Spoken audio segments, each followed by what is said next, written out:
All right, golfers, in this week's edition of Celebrity Swing Breakdown, we are going to take a look at the golf swing of Tom Brady. So if we bring it back down to the setup, I like everything that I see here. Balance points look really nice. Hands hang underneath the shoulders. So to me here, everything looks pretty good. And everything stays pretty well aligned right until about that left arm parallel to the ground position. From here up to the top of the backswing, this is when we start to see things fall apart a little bit.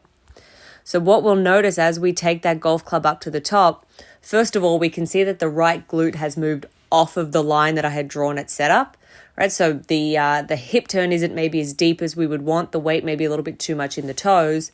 And we can also start to see just how laid off that shaft is. So the shaft is pointing behind him, and we can also see the toe of the club hanging to the left of that shaft. So telling us that the club face is really open.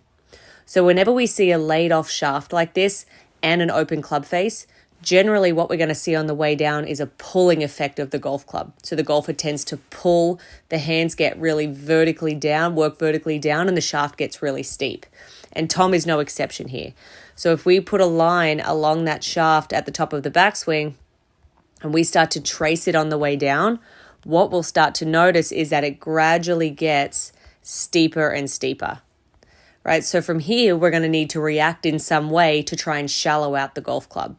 So we can see here, Tom's moved even further off the line. So early extending, coming out of his posture in an attempt to shallow out the shaft. And also because we know that that golf club is open, the club face is open, he's also going to have to try and find a way to close that club face. So we're going to see a stall of the hips and an aggressive throw of that right hand.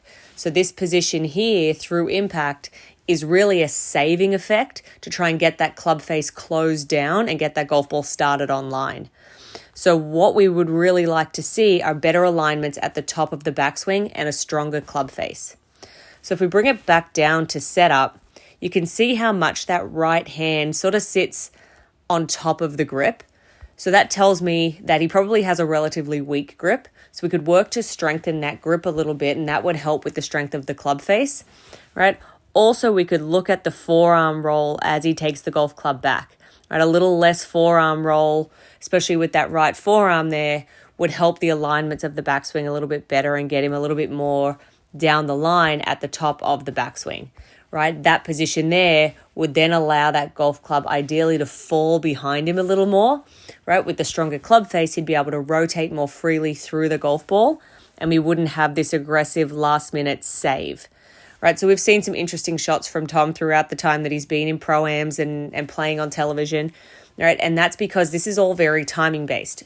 So all good and great when you're not necessarily under pressure, but to time this stuff up, when the cameras are on you, when you're under the spotlight, when you're not playing golf all the time, that's where things become really tricky.